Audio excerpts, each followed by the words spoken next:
masalah joint breakdown-nya nggak ini ya.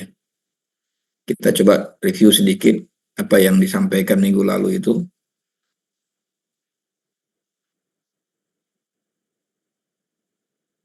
Yaitu manajemen kontrak ya. Jadi di sini berkaitan dengan pengelolaan kontrak. Nah, apa saja itu yang dikelola gitu ya di dalam kontrak itu. Nah, ini ada dimulai dengan kegiatan penyusunan kontrak, lalu kegiatan penggunaan kontrak sebagai pedoman pelaksanaan, kegiatan menggunakan kontrak sebagai alat pengendalian, dan kegiatan melakukan administrasi kontrak. Jadi ini ada 4 kegiatan ya yang ada di dalam pengelolaan kontrak ini.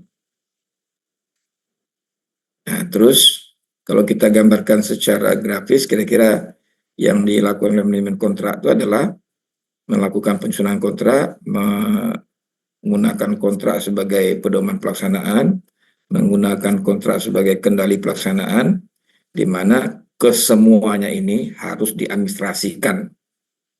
Jadi nanti ada itu dokumen-dokumen proses ini berjalan dan dicatat gitu ya. Nah, inilah nanti yang akan menjadi audit ya, akan diaudit oleh pihak auditor. Ya, jadi kalau ini tidak ada administrasinya, maka nanti akan banyak hal yang tidak bisa dipertanggungjawabkan dalam pengelolaan kontrak ini.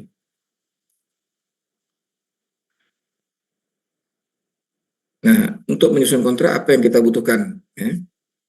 Data dari pihak pengguna jasa, data dari pihak penyedia jasa, kemudian deskripsi tentang proyek secara garis besar, lalu deskripsi tentang biaya dan waktu, lalu data-data lain yang diperlukan untuk menjelaskan seluruh klausul kontrak. Nah, kira-kira kalau flowchart-nya seperti ini ya. Jadi ini ada proses pelelangan, ada penetapan pemenang, ada penyusunan kontrak. Kalau ini kontrak itu sendiri, persiapan SOP, ini pelaksanaan, pemeliharaan, dan penyerahan. Jadi penyusunan kontrak itu berjalan kapan? Sejak dari pelelangan sampai ke kontraknya ini. Ya, jadi ini disebut masa dari penyusunan kontrak. Kemudian dari mulai penyusunan kontrak ini sampai ke pemeliharaan, ini adalah pedoman pelaksanaan. Jadi apapun masalah yang terjadi di sini, ini merujuk kepada kontrak selama pelaksanaan ini. Kemudian yang ketiga adalah dari kontrak sampai ke penyerahan, ini kontrak sebagai alat pengendalian atau mengontrol apabila pelaksanaan apakah sesuai atau tidak dengan kontrak. Ya. Nah, dari sini ya ke sini, maka itu kita administrasikan. Ya. Ini diadministrasikan, sehingga nanti kita catat, didokumentasikan, dicatat, didokumentasikan, dicatat dan didokumentasikan, dan mereka ini saling melengkapi. Jadi apa yang tertulis di sini bisa dirujuk ke sini nanti. Ya, jadi maksud dirujuk itu artinya bisa diuji gitu. Benar nggak? Ini tuh ada di sini atau gimana gitu ya. Nah, itu prinsip dari pengelolaan kontrak tadi. Nah, kontrak sebagai pedoman pelaksanaan, nah ini, jadi kalau Anda melaksanakan proyek gitu ya, ini kontrak ini ya nanti dirubah dalam bentuk yang disebut sebagai rencana pelaksanaan proyek gitu ya. Jadi rencana pelaksanaan proyek itu refernya atau rujukannya ke kontrak ini. Nah, nanti di dalam pelaksanaan itu ada kualitas, waktu dan biaya, ada kualitas waktu dan biaya, ada kualitas waktu dan biaya untuk masing-masing pekerjaan. Nah, di sini pekerjaan yang satu selesai, maka ini akan menjadi masukan untuk pekerjaan berikutnya. Dan di sini diproses, lalu hasilnya nanti produk, dan ini akan menjadi input bagi pekerjaan yang berikutnya. Nah, contoh gini ya, kita sebelum membuat fondasi, kita harus galian tanah dulu. Galian tanah sebelum dipasang fondasi diperiksa dulu. Ya. Diperiksa dulu apakah sudah sesuai dengan spek, sesuai nggak dengan biayanya, sesuai nggak dengan waktunya. Kalau oke, lanjut diproses lagi untuk pelaksanaan pekerjaan fondasinya. Nanti hasil fondasi akan dilanjutkan dan diperiksa lagi, lalu masuk sebagai produk nanti yang akan menjadi input bagi pekerjaan seluruh, gitu ya. Jadi Atau kalau kita bahasa lainnya, ada subgrade, ada base, ya, atau subbase, lalu base. Jadi selesai subgrade masuk ke subbase. Subbase selesai masuk ke base. Nah, di dalam kerjaan subbase ada inputnya yang dari subgrade tadi, outputnya nanti akan masuk menjadi dasar bagi pekerjaan base-nya. Ya, itu contohnya gitu ya. Nah, ini dimonitoring, ya. Lalu nanti divalidasi, dievaluasi, dan lalu kalau ada masalah ditindaklanjuti. Nah, masing-masing ini ada laporannya, ya.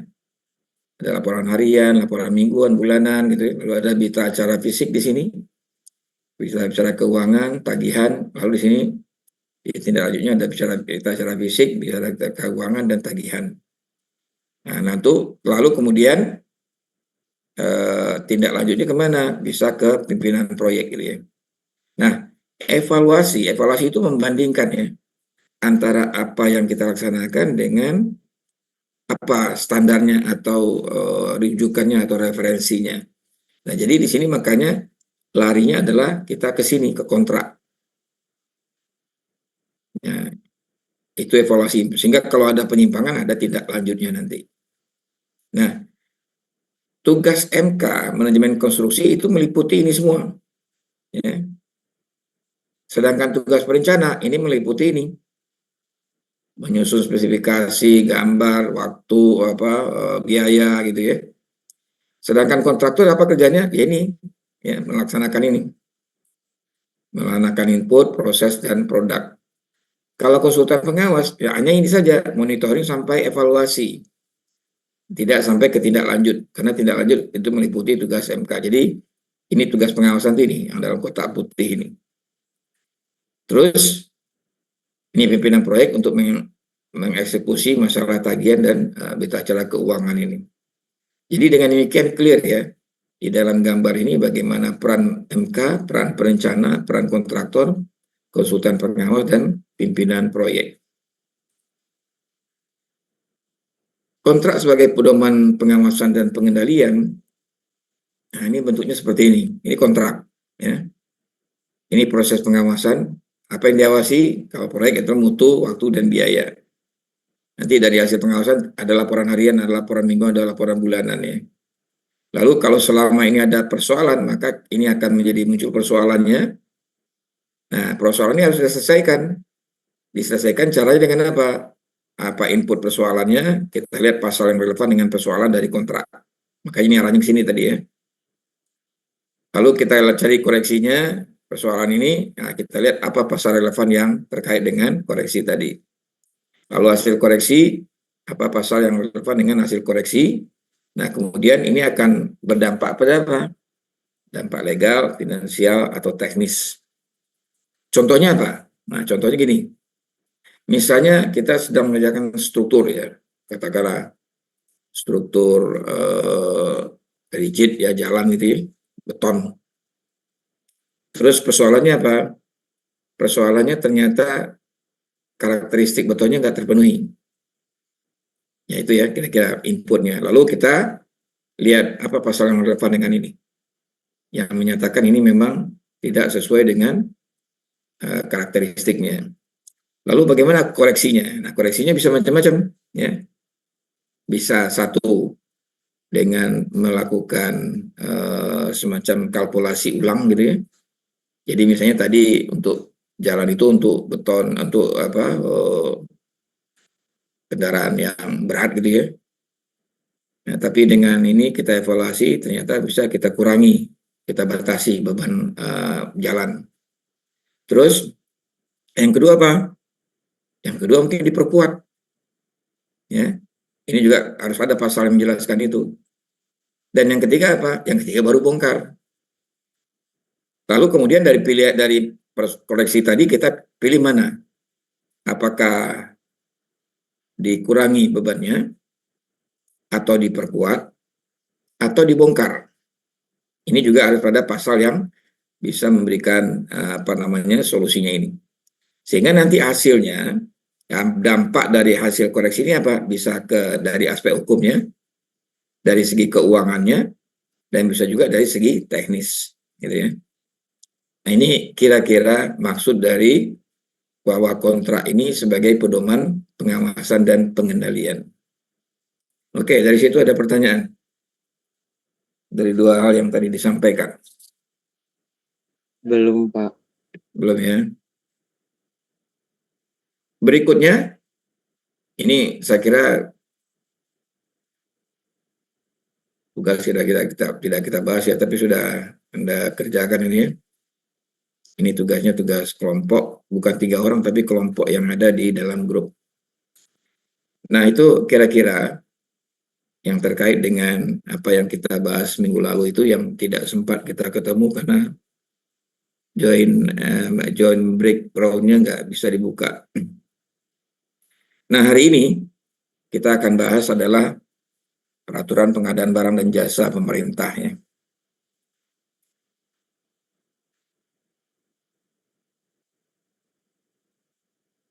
Kalau ada pertanyaan silakan diajukan aja ya.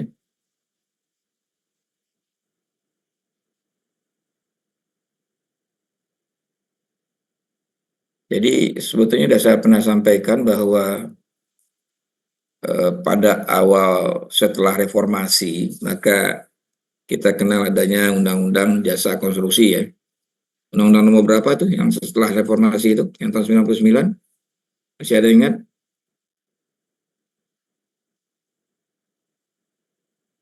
Undang-Undang nomor 18 tahun 99 ya. Penggantinya Undang-Undang nomor berapa? Halo?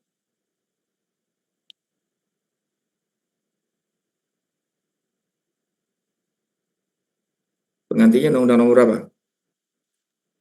Kan ada yang mengerjakan tugasnya itu kan? Nomor 2 tahun 2017 kan, Pak? Nomor berapa? Nomor 2 tahun 2017 kan, Pak? Benar itu. Jadi Undang-Undang nomor 2 tahun 2017. Nah, Undang-Undang nomor 18 itu diikuti oleh 3 PP ya. Ada PP 28, PP 29 dan PP 30 ya. Itu tahun 2000 ya. Apa maksud PP? PP itu menjelaskan, mengoperasikan undang-undang. Jadi undang-undang kalau tidak ada PP nggak bisa digunakan tuh. Karena PP inilah yang jadi pedomannya. Jadi Anda kalau misalnya Anda ingin membahas Undang-Undang nomor 18 tahun 99, maka Anda harus cari PP ini nih. PP nomor 28, PP nomor 29, dan PP nomor 30 itu tolong dicatat kalau Anda memang takut lupa gitu ya. Nah, untuk Undang-Undang nomor 2 tahun 2017, Anda juga bisa cari PP-nya berapa. Ya. Jadi dengan paham PP-nya nanti Anda akan lihat bagaimana implementasi dari Undang-Undang nomor 2 tahun 2017. Nah, setelah Undang-Undang 2018, maka keluarlah yang namanya kebijakan atau kebijakan keputusan presiden namanya. Keputusan presiden yang berkaitan dengan masalah pengadaan barang dan jasa pemerintah. Nah, makanya di sini bisa kita lihat ada kebijakan umum pengadaan barang jasa pemerintah, ada persiapan pengadaan, prosedur pemilihan, ya, pelaksanaan pengadaan, dokumen lelang, harga perkiraan, aspek hukum, pengadaan, dan pasca kualifikasi dan kualifikasi. Jadi, dan prakualifikasi ya. Jadi ini adalah yang tercantum di dalam keputusan Presiden nomor 80 tahun 2003, tidak salah ya. Nah, ini ya. Ini kebijakan umum PBJ sebelum tahun 2003 ini, Kepres 80 2003 ini ya. Ya, jadi ini semua tahun sebelumnya ya, dan Undang-Undang nomor 18 belum begitu diaplikasikan. Tapi setelah itu muncullah Kepres 80 ini terkenal sekali. Kenapa? Karena ini Kepres ini pengganti Kepres-Kepres sebelumnya dan ini lebih lengkap ya. Jadi petunjuk pelaksananya sekaligus ada di Kepres ini ya, dan ini paling tebal ya. Tapi tidak seperti setebal Undang-Undang Omnibus Law gitu ya. Kemudian menyikapi masalah sertifikasi badan usaha yang ada di Undang-Undang nomor 18. Mengapa kok kita bahas nomor 18? Karena kesininya perubahan gitu ya. Sehingga kalau Anda bicara undang-undang, lihat akarnya dari mana, asalnya dari mana, perubahannya keberapa. Tapi yang dipakai yang terakhir ya, yang namanya perubahan itu pasti ada penyesuaian-penyesuaian gitu ya. Nah, penyesuaian-penyesuaian itu yang mengikuti nanti perubahannya tadi. Tapi kalau ditanya dasarnya dari mana, ya dari sini, yaitu Kepres nomor 80 tahun 2003. Di mana di undang-undang dipersyaratkan bahwa pengusahaan atau perusahaan yang ada 3 jenis perusahaan ya, perusahaan perencanaan, perusahaan pengawasan, dan perusahaan pelaksanaan ya, atau penyedia jasa perencanaan, penyedia jasa pengawasan, dan penyedia jasa pelaksanaan. Di mana mereka disyaratkan harus memiliki sertifikasi badan usaha gitu ya. Nah ini khusus untuk pekerjaan konstruksi ya. Kalau untuk yang non konstruksi mungkin tidak memerlukan sertifikasi ini ya. Sertifikat badan usaha. Nah, ada butir yang penting belum mendapatkan perhatian di hari ini. Pertama, Perda PBJ. Ya. Ini, jadi Anda harus pelajari itu yang namanya hierarki hukum. Jadi mulai dari Undang-Undang Dasar, keputusan MPR, lalu Undang-Undang, lalu PP, dan seterusnya. Lalu kemudian ada ketentuan penawaran kecil dari 40% HPS. Ya, itu berdasarkan HPS itu berdasarkan owner estimate ya, atau berdasarkan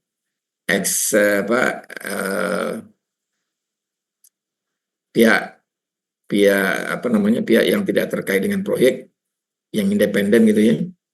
Nah, independen yang dibuat oleh konsultan independen yang tidak terlibat di proyek, sehingga mereka diharapkan bisa membuat harga itu yang lebih objektif. Terus ada ketentuan di sini penawar terendah yang responsif tanpa ada penyimpangan yang penting, yang berarti atau penting. Ke dalam. Soalnya tamu nanti di dalam. Lalu cara menilai kewajaran harga, ya, indikasi KKN. Ada yang tahu apa itu KKN?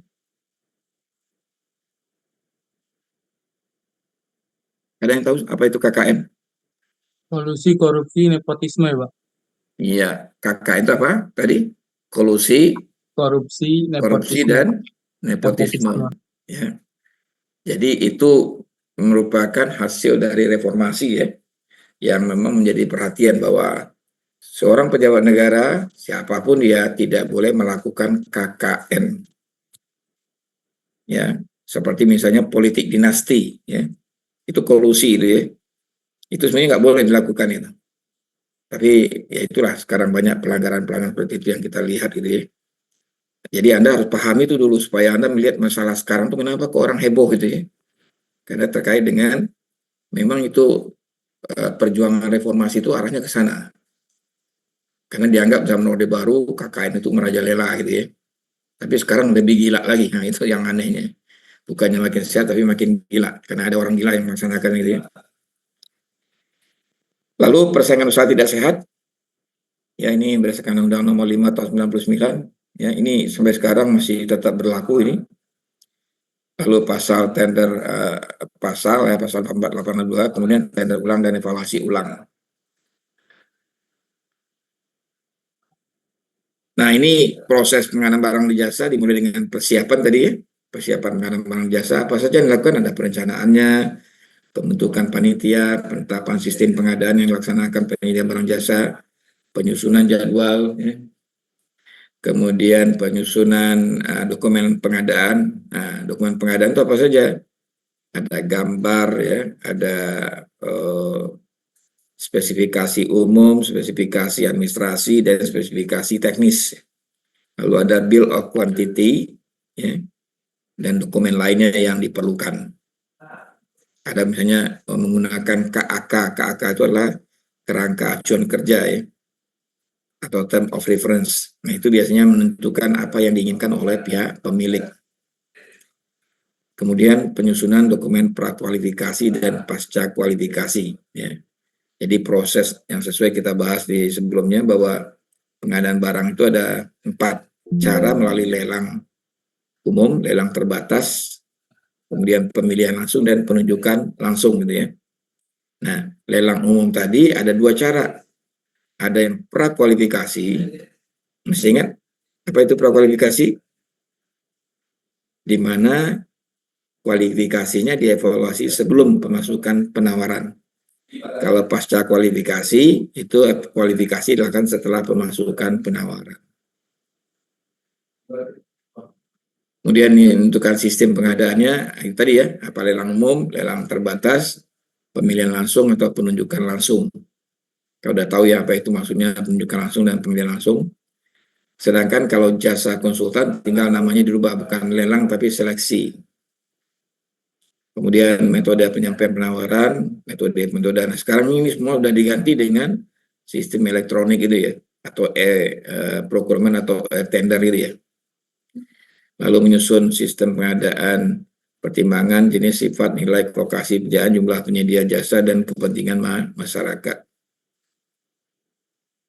Nah, ini kalau kita lihat prosesnya ini, ya, ini timelinenya, pengadaan barang dan jasa pemerintah. Ya, ini juga ada frame waktunya gitu ya. Kita bisa lihat ini misalnya. Nah, ini pengumuman, lalu akhir pendaftaran, ini pengambilan dokumen. Nah, ini ada tenggat waktunya. Jadi itu kelebihan Kepres 80 tahun 2003 ini, semuanya time frame-nya clear gitu ya.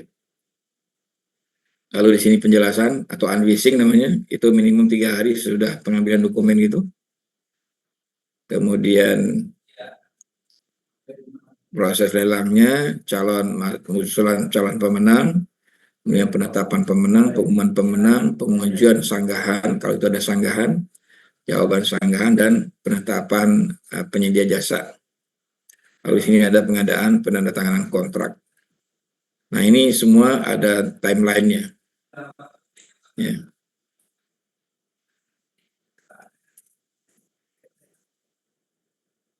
Kemudian ini penyusunan dokumen pengadaan, ya.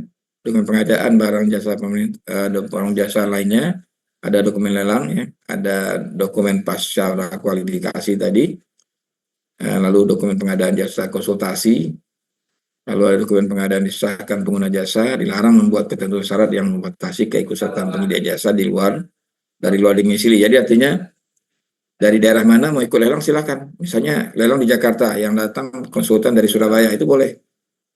Ya, itu dalam ketentuan PBJ ini ada disampaikan. Terus penyusunan harga perkiraan sendiri atau HPS. Ya. Nah, HPS ini bisa disusun oleh panitia, ditetapkan oleh pengguna. Jadi tolong dicatat ya, ada EE, ya, Engineering Estimate, itu dibuat oleh perencana. Ada OE, dibuat oleh owner, ya, dan dibantu oleh MK, namanya Owner Estimate. Oke. Lalu di sini ada HPS yang seperti sekarang ini. Itu dibuat oleh panitia lelang, disahkan oleh PPK atau pengguna jasa. Oke. 3 ya. Yang keempat, harga kontrak. Harga kontrak itu adalah harga yang disepakati antara penyedia jasa dengan pengguna jasa. Nah, itu yang menjadi harga dari proyek. Dan yang terakhir, ya, yang kelima adalah final account. Itu adalah nilai pekerjaan yang sebenarnya yang digunakan atau yang dikeluarkan oleh proyek sehingga proyek itu selesai. Nah, di situ masuk biaya macam-macam ya, ada biaya perizinan, ada biaya premannya, ada biaya apanya semuanya. Itu di-record semua menjadilah dia disebut dengan final account. Nah, itulah biaya yang sebenarnya. EE, OE, HPS, terus harga kontrak itu hanya variabel aja dan akurasinya tergantung nanti bagaimana realisasinya. Tapi yang paling sebenarnya, harga yang sebenarnya adalah di final account tadi. Jadi Anda harus bisa menjelaskan itu. Kenapa kok final account itu yang menjadi harga yang sebenarnya? Karena itulah yang dikumpulkan semuanya, baik harga-harga yang resmi maupun harga-harga yang tidak resmi gitu dikumpulkan, itulah harga proyek yang sebenarnya. Termasuk misalnya ada preman lah, ada apa gitu ya, ada wartawan atau ada yang diberi uang dan sebagainya, itu juga terikut semua di sana. Oke. Lalu penyusunan dokumen kualifikasi, ya, ini diperlukan, tadi udah jelaskan ya, apa itu kualifikasi, yaitu prakualifikasi dan bisa juga pasca kualifikasi. Nah, ini prosedur pemilihan penyedia barang dan jasa, ya. Tadi udah jelas ya, ada lelang umum, lelang terbatas, langsung, dan penunjukan langsung. Kalau konsultan, seleksi umum, seleksi terbatas, atau seleksi langsung, dan penunjukan langsung. Terus, nah ini masing-masing uraiannya gitu ya. Misalnya kalau metode penunjukan langsung, ini ada berapa? Sampai ada 10 langkah untuk sampai ke kontrak. Kalau seleksi umum untuk konsultan, itu kalau evaluasi kualitas sistem 2 sampul, maka ada 21 langkah sampai tanda tangan kontrak. Untuk sistem 2 sampul ada 26 langkah. Yang 15 ke bawahnya sama dengan yang tadi. Sama dengan ini ya. Ini lanjutannya di nomor 16-nya. Kemudian kalau metode pagu anggaran ya, yang mana sesuai dengan anggaran yang tersedia, maka ini ada 22 langkah. Nah, angka 12-nya sesuai dengan yang sebelumnya tadi. Kemudian kalau metode biaya terendah, ya, ini ada 24 langkah. Yang 12 sampai 1-nya ada di awal tadi. Lalu ini untuk penyedia jasa konsultan, tadi metode seleksi terbatas dan seleksi langsung. Prinsip prosedur dengan metode seleksi umum hanya berbeda dalam cara penyusunan daftar pendeknya. Daftar pendek itu adalah peserta yang terseleksi, kira-kira gitu. Kemudian pemilihan penyedia jasa konsultasi metode penunjukan langsung, itu ada 7 langkah. Nah, berikutnya pelaksanaan pengadaan barang jasa, pemasok barang jasa lainnya. Nah, ini kita lihat ada pelelangan umum, pelelangan terbatas, pemilihan langsung, penunjukan langsung, dan PBJ pekerjaan penanggulangan akibat bencana alam. Jadi ini kekhususan lagi ya. Tapi di Perpres yang sekarang udah ada pasal-pasal yang khusus untuk menangani masalah bencana gitu. Nah, ini pelelangan umum. Kalau kita lihat dari sini ada segmen pasar, jadwal, syarat peserta lelang, isi pengumuman, prakualifikasi, undangan, penjelasan lelang, pembukaan pendokumen penawaran, lalu ada evaluasi penawaran, evaluasi administrasi, evaluasi teknis, evaluasi harga, ini berita acara pelelangan, penetapan pemenang, pengumuman pemenang, sanggahan dan pengaduan, penunjukan pemenang, dan tanda tangan kontrak. Lalu di sini kalau pelelangan gagal dan pelelangan ulang. Ada pertanyaan?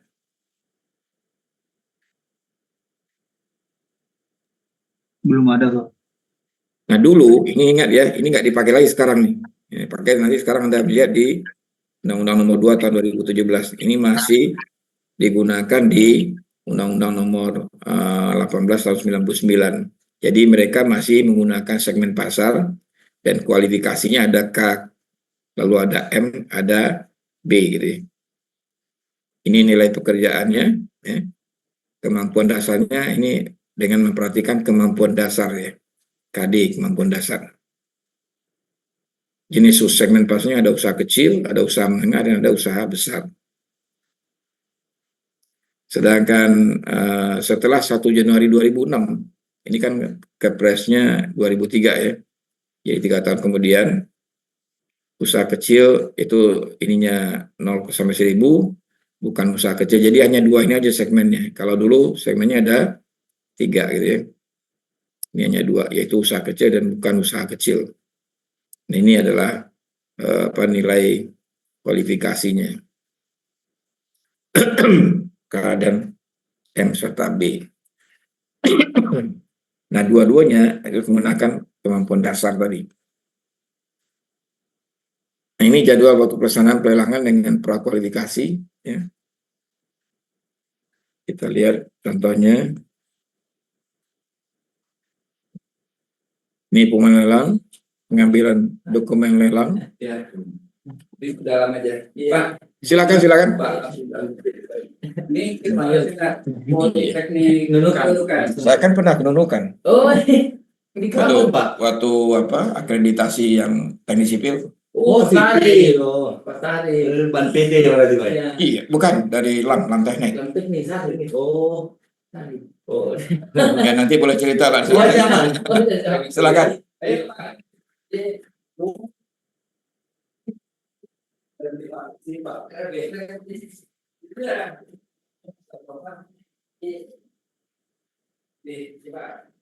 Ini prosesnya pengambilan RQ, batas akhir pemasukan dokumen, ya, penetapan hasil, lalu lelang,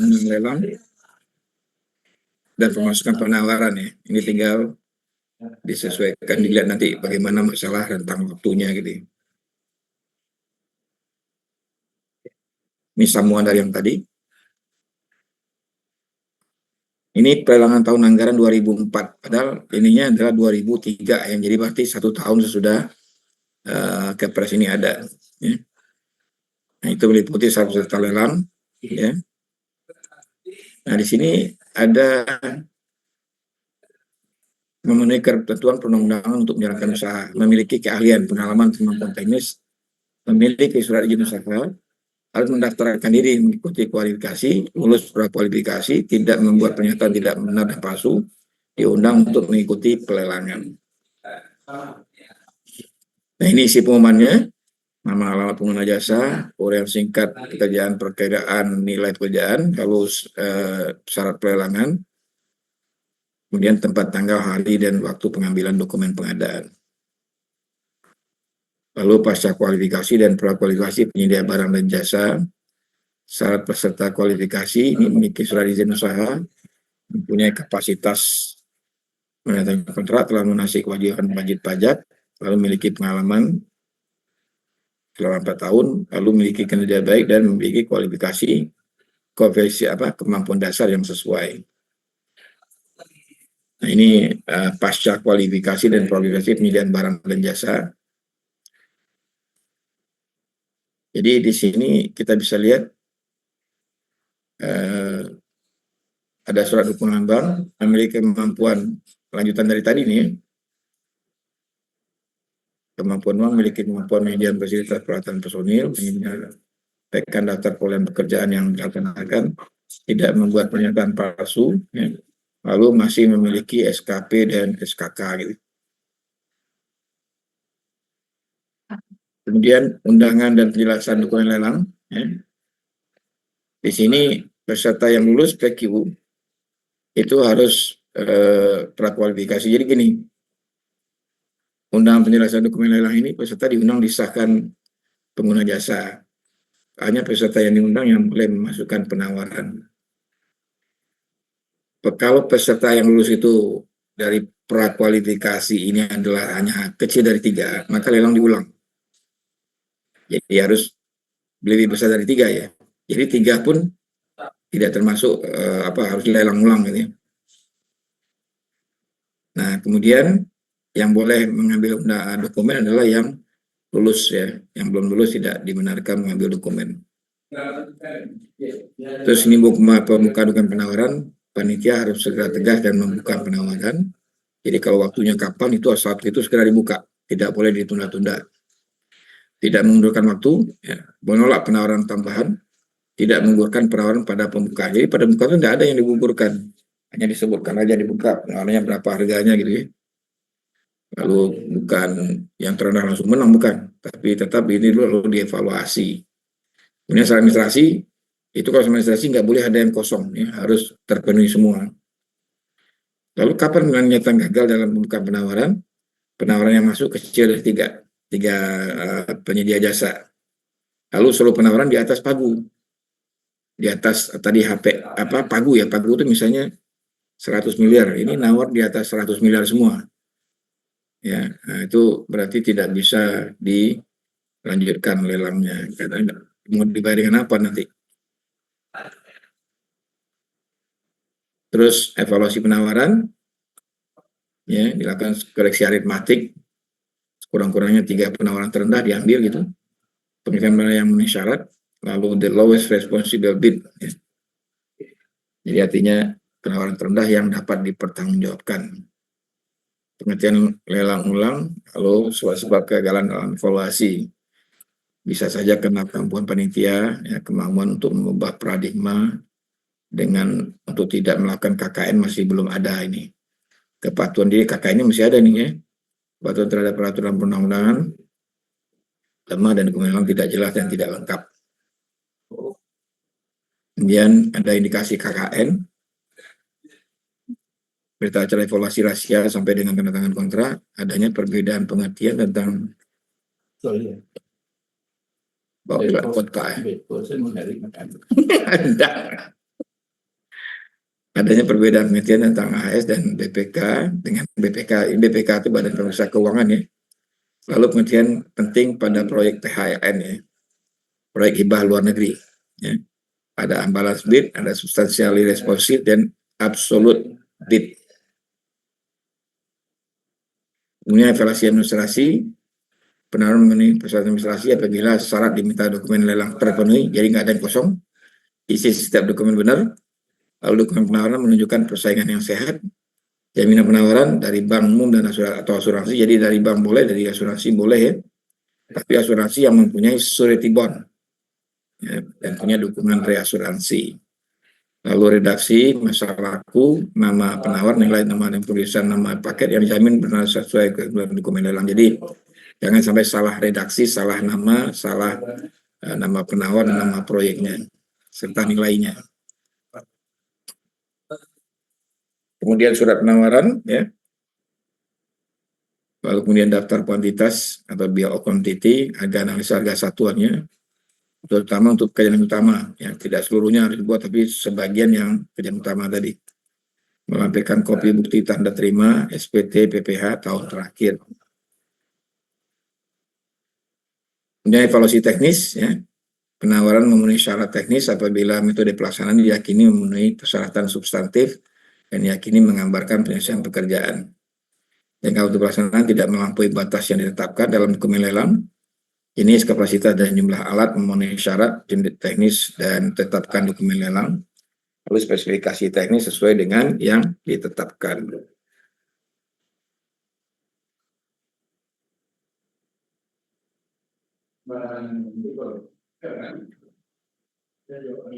Lalu evaluasi teknis, ya, lanjutan.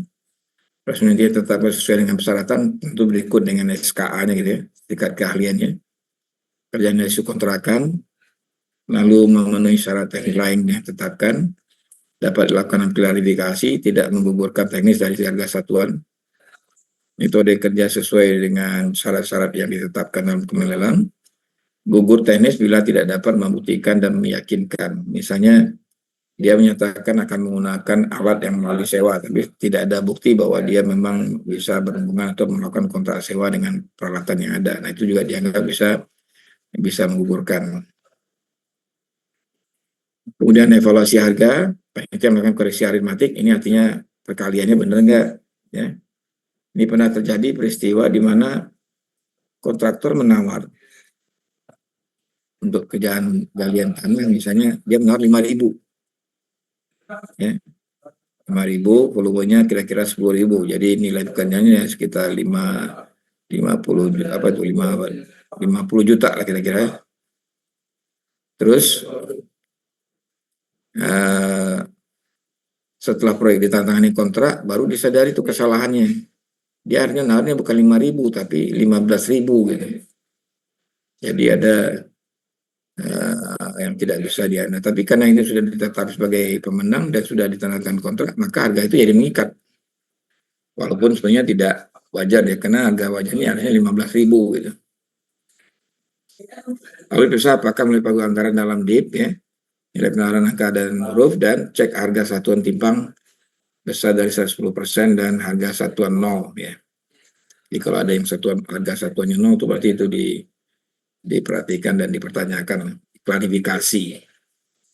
Jadi jangan sampai nanti ketika kita sudah evaluasi ternyata ada memang harga satunya 0. Nah ketika laksanakan dia bilang kan saya nggak nawar, katanya kan kenapa saya harus mengerjakannya gitu. Nah itu jangan sampai terjadi begitu. Lalu cek pelajaran harga terlampau rendah atau terlampau tinggi. Kalau terlampau rendah maka sanggup mengerjakan naikkan jaminan pelaksanaan. Kalau tidak sanggup mengerjakannya sita jaminan penawaran dan blacklist 1 tahun. Jadi misalnya dia mau terendah gitu ya, tapi ketika dikatakan apa dia gimana, nah, dia menyatakan, aduh Pak maaf saya salah penawaran, jadi saya tidak sanggup mengerjakannya. Nah itu akhirnya nanti di sini jaminan penawarannya itu atau jaminan lelangnya itu disita dan dia diberi hukuman blacklist 1 tahun. Kemudian nanti kalau terlampau tinggi, lebih besar dari OE, tapi dari kecil dari Pak Gudip ya.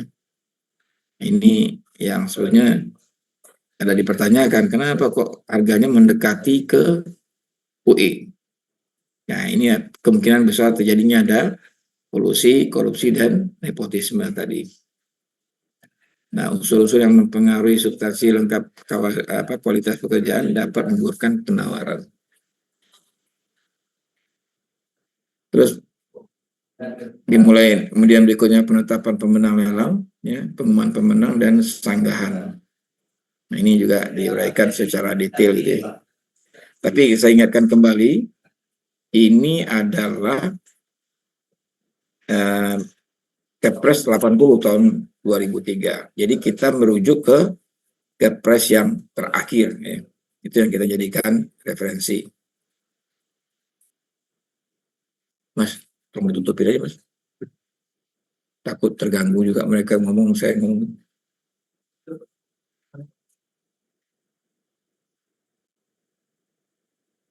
Pengumuman pemenang dan sanggahan pengaduan gitu ya. Nah ini kriterianya begitu. Lalu penunjukan pemenang lelang dan berita acara hasil pelelangan. Nah kemudian baru tanda tangan kontrak. Nah dalam tanda tangan kontrak ini ada jaminan pelaksanaan. Besarnya berapa? Sekitar 5%. Bila penyedia jasa gagal menandatangani kontrak, larangan mengubah dokumen lelang sebelum tanda tangan kontrak. Ya. Jadi sebelum tanda tangan kontrak itu dokumen lelang sebelum dilarang. Urutan hierarki kontrak, lalu banyaknya rangkap kontrak dan penyelesaian asuransi serta mendapat ahli hukum kontrak gitu ya.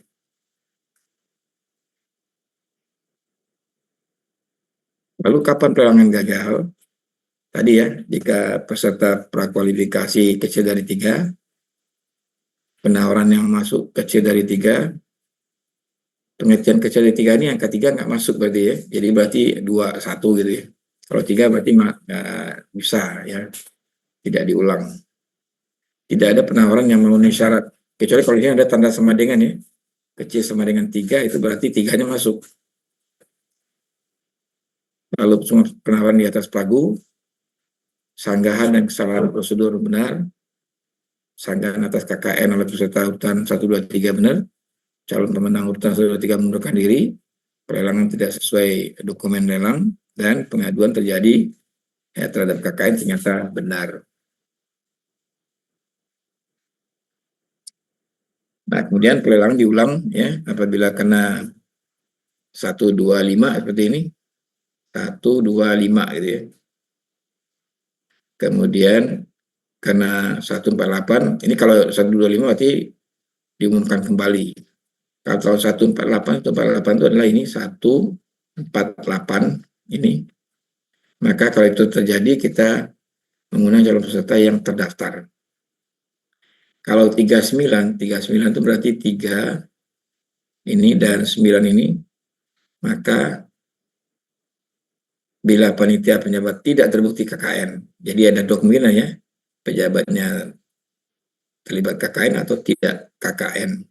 Kalau tidak, maka mengundang terdaftar bila perlu peserta baru. jadi yang terdaftar dan tambah peserta baru atau tidak mengundang yang terlibat KKN. Maksudnya atau bukan atau ya, tapi tidak mengundang ini yang terlibat KKN tidak boleh diundang lagi, tapi yang tidak terlibat masuk bisa diundang lagi gitu. Bila panitia terlibat KKN maka panitia dikenakan sanksi. Jadi mungkin panitianya ganti dulu baru lelangnya diulang. Karena sebut salah 7 ya, mengundang peserta yang memenuhi syarat. Jadi kalau karena 7-nya berarti ini kan mengundurkan diri, maka mengundang peserta yang memenuhi syarat. Bila lelang ulangnya pesertanya kecil dari 3, bila hanya 2 ini, bila 1 dilakukan penunjukan langsung. Bila lelang ulang masih terjadi KKN, proses lelang dihentikan, dilakukan pemindahan lokasi dan alokasi dana. Jadi dananya nggak dikasihkan tadinya.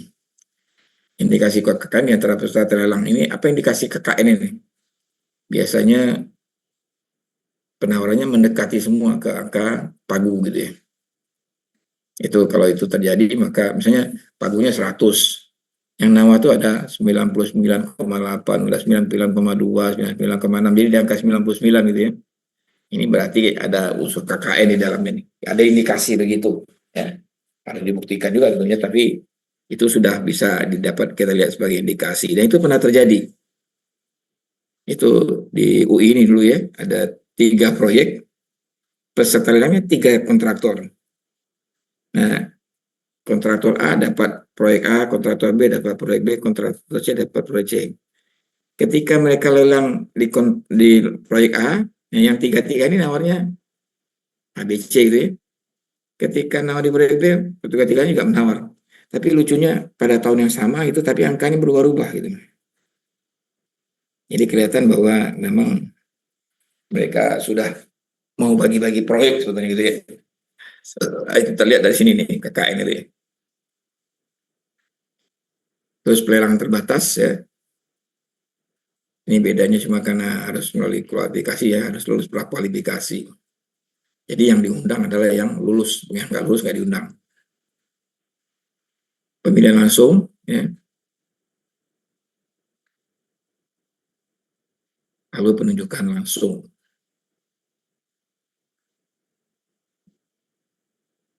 Nah ini saya nggak akan bahas semua, nanti silakan Anda baca detailnya itu ya. Tapi ini sekali lagi saya katakan ini adalah dasarnya dari Kepres 80 tahun 2003. Nah kalau digunakan untuk sekarang, kita gunakan Kepres yang terbaru. Ya. Yang terbaru tahun berapa itu? Kalau kita lihat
itu Perpres nomor 12 tahun 2021 ya.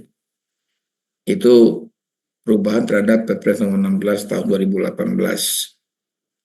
Jadi Perpres nomor 12 itu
Ini ya, Perpres nomor 12 tahun 2021 tentang perubahan atas peraturan nomor 16 tahun 2018 pengadaan barang dan jasa pemerintah. Ini halamannya 47 ya. Di sini kita bisa lihat nanti bagaimana perubahan-perubahannya dan ketentuan-ketentuan yang berlaku. Jadi kita sudah tidak merujuk lagi ke Perpres 80 ya, Perpres 80 tadi. Tapi lahirnya ini ya, ini adalah merupakan perkembangan dari Perpres 80 tahun 2003 tadi. Gitu ya. Jadi Anda harus membiasakan diri itu ya. Mengupdate karena undang-undang itu berubah. Ini dari Kepres nomor 23 ini undang-undang dasar ya. 20, undang-undang nomor 30, undang-undang nomor 11, peraturan presiden nomor 16 tahun 2018. Jadi ini belum, jadi udah berapa kali perubahan ini ya. Sampai ke nomor 12 tahun 2021 ini.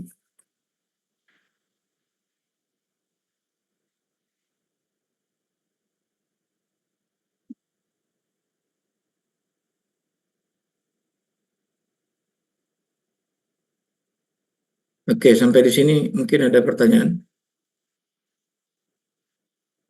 Izin bertanya, Pak, soal final account. Final account itu dirancangnya itu setelah selesai proyek atau pas perencanaan proyek, Pak? Setelah Terus selesai proyek. berarti misalnya kayak harga preman dan biaya tidak langsung itu kan biasanya kalau pelelangan udah ada harganya, Pak. Terus kalau nanti muncul final account, biaya-biaya tak terduga itu siapa yang nanggung, Pak? Misalnya kayak tadi ada biaya preman dan lain-lainnya. Kan Bukan masalah menanggung, tapi sudah dikeluarkan dan itu dicatat gitu. oh, berarti nanti si penyedia jasa tuh laporan ke pengguna jasa, Pak? Tidak.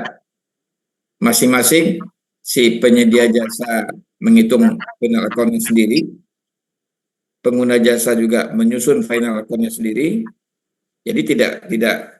Jadi gini, kan pemilik tuh dia mengeluarkan uang membayar kontraktor, ya kan? Iya, Pak. Nah, kemudian dia membayar biaya perizinan, lalu membayar biaya pengolahan proyek dan sebagainya. Itu dihitung semua tuh. Nah, berapa nilainya menurut pengguna jasa. Penyedia jasa kan ada kontrak. Nilai kontraknya misalnya X.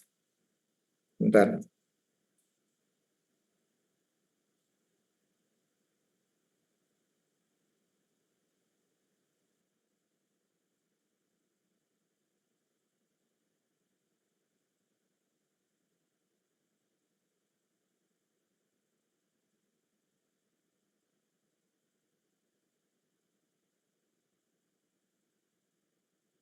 Penyedia jasa itu kan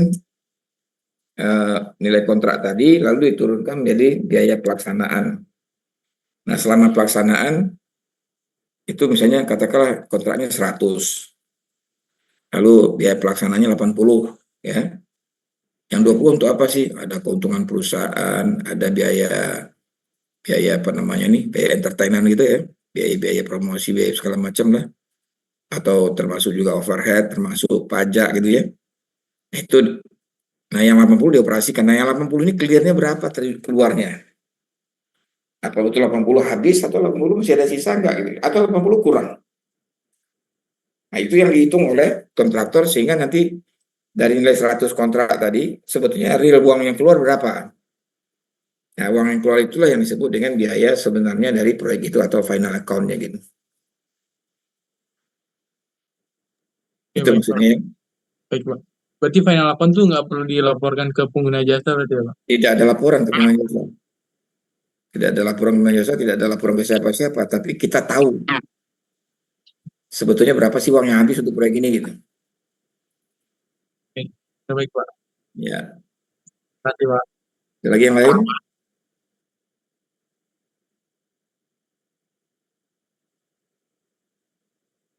Ya, jadi prinsipnya kita ya kalau bergerak atau memahami peraturan ini, jangan terlambat update gitu ya. Jadi selalu kita update peraturan ini masih berlaku atau tidak. Dan sekarang mudah ya, Anda bisa mengoleksi banyak sekali peraturan itu yang terkait dengan konstruksi, kita bicara konstruksi aja ya. Nah itu yang harus kita pahami di dalam baik itu proses lelangnya maupun dalam pertanggungjawaban keuangannya. Makanya kan sekarang banyak juga proyek-proyek yang ketika diaudit itu menimbulkan kerugian negara. Nah, itu menjadi indikator itu. Indikator apa? KKN tadi. Bisa korupsi, bisa juga misalnya penyalahgunaan wewenang, misalnya bisa juga kolusi dan sebagainya. Jadi dengan kita memahami aturan tadi, maka kita akan paling tidak bisa menghindari ya potensi-potensi di mana kita bisa terjerat oleh perundang-undangan yang berlaku tadi. Nah, itu tujuannya kita belajar ini ya, belajar aspek hukum ini. Ya, karena kalau dengan begitu kita akan akan waspada lah kira-kira begitu. Nah, kemarin itu ya kemarin malam ya saya bertemu dengan Bareskrim dan dengan BPK. Mereka minta saya untuk jadi saksi ahli di dalam proyek IPCC ini. Nah, tapi ternyata tidak proyeknya IPC aja, tapi aspek hukumnya juga dipertanyakan gitu. Nah, untunglah saya karena mengajar aspek hukum, saya bisa menjelaskan dari sisi aspek hukumnya ini. Nah, jadi begitu penting ya masalah aspek hukum ini bagi kita di sipil, di teknik sipil yang akan jadi pelaksana proyek misalnya. Sehingga kita dengan paham ini kita akan bisa waspada dan hati-hati. Jangan sampai karena tidak tahu kita terjebak dari kondisi KKN tadi. Ya kita tanpa disadari gitu bisa jadi karena kita nggak ngerti aturan gitu ya. Tapi dengan mengerti aturan kita akan bisa menjaga agar jangan sampai kita terjebak dalam situasi itu. Itu maksudnya ya. Makanya mata kuliah ini menjadi penting walaupun tidak teknis sifatnya, tapi justru inilah yang menjadi pokok dari profesi kita sebagai apakah perencana, pengawas maupun sebagai pelaksana. Ya, itu yang makanya kita kenapa perlu belajar ini. Termasuk yang saya sampaikan di awal, Anda harus paham tuh tentang namanya hukum perjanjian, ya. Karena dari situ kita tahu hak dan kewajiban kita tahu bagaimana kita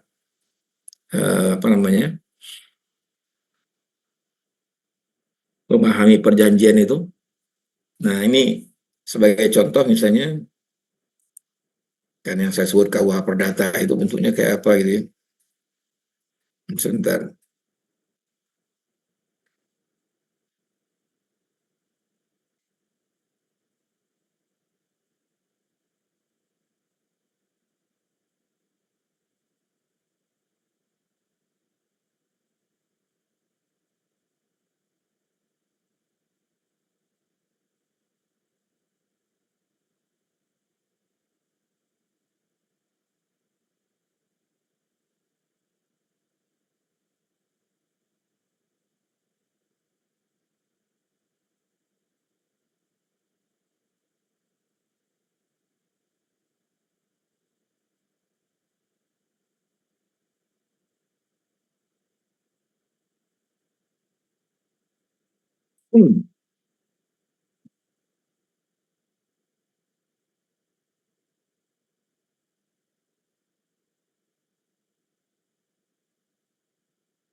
Ini ya, Kitab Undang Hukum Perdata.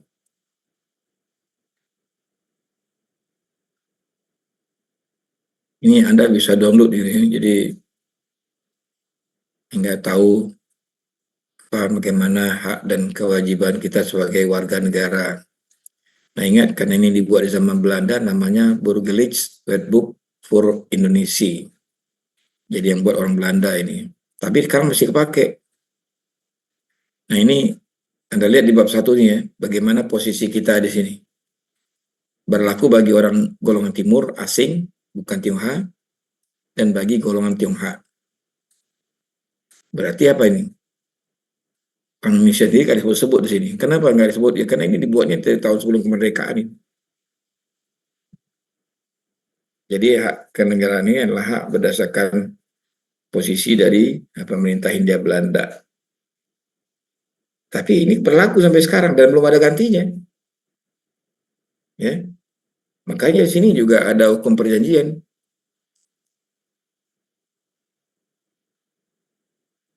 Jadi waktu kita bicara awal hukum perjanjian ada di sini ini di KUH Perdata ini.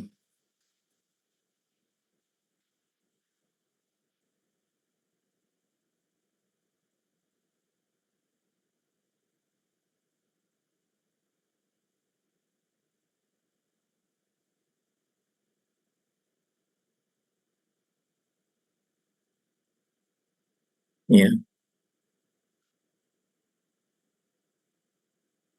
masih kan ini syarat-syarat terjadinya suatu persetujuan yang sah. Ini pasal 1320. Kegiatan mereka yang mengikatkan dirinya, jadi sepakat itu kan, cakap membuat suatu perikatan dan karena pokok persoalan tertentu ini sebenarnya lebih kepada objeknya, ya. Pokok itu objek.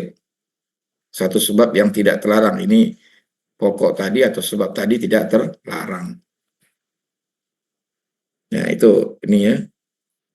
Jadi ada di KUH Perdata. Jadi Anda kapan perlu download yang seperti itu supaya pengetahuan Anda tentang hak dan kewajiban, kemudian tentang hukum itu makin.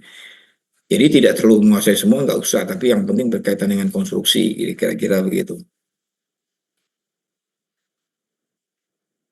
Oke, kira-kira ada pertanyaan? Nggak ada? Belum ada, Pak. Kalau tidak ada, kita cukup ya sampai di sini. Tapi sebelumnya kita presensi dulu.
Afifah ada?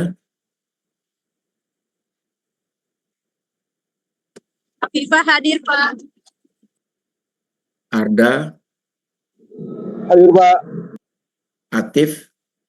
Hadir, Pak. Farhan?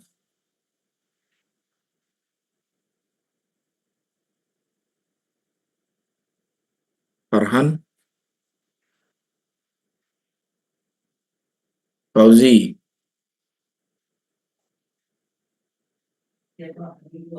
Ferdiko, Hadir Pak. Galih, Hadir Pak. Gavin, Hadir Pak. Gilang, Hadir Pak. Intan, Hadir Pak. Jalu, Hadir Pak. Jasmine, Hadir Pak. Latifah, Ada Pak. Muhammad Akmario, Hadir Pak. Muhammad Fadli, Ijwar, Hadir Pak. Asadel, Hadir Pak. Bayu, Hadir Pak. Fauzi, Saya Pak.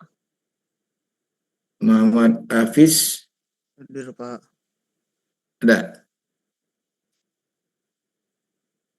Ada Muhammad Hafiz, Ada Pak. Raihan, Hadir Pak. Okrabilah,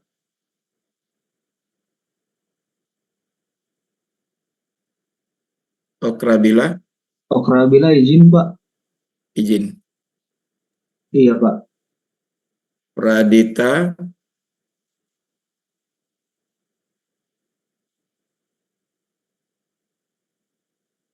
Reza, Reza hadir Pak. Risa, Hadir Pak. Tahani, Hadir Pak. Tasanda. Hadir Pak.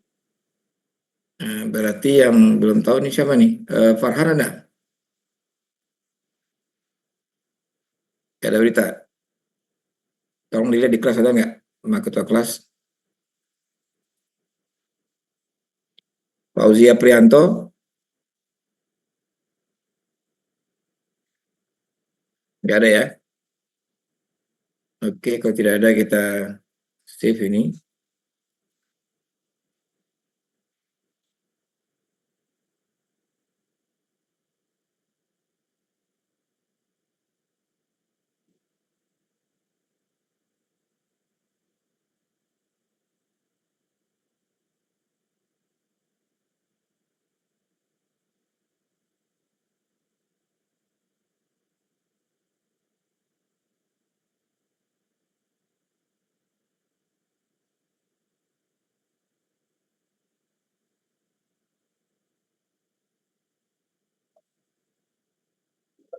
Udah. Kami Oke. Saya Sukses ya, salam ya teman-teman. saya nggak ketemu waktu dia waktu di lanting nih kemarin. Saya kan jalan berat. Oh gitu. Iya. Oh iya. Halo Pak. Ya, monggo.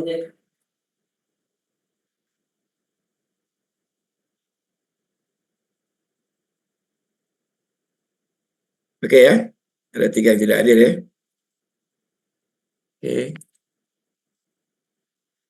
Saya share dulu materinya.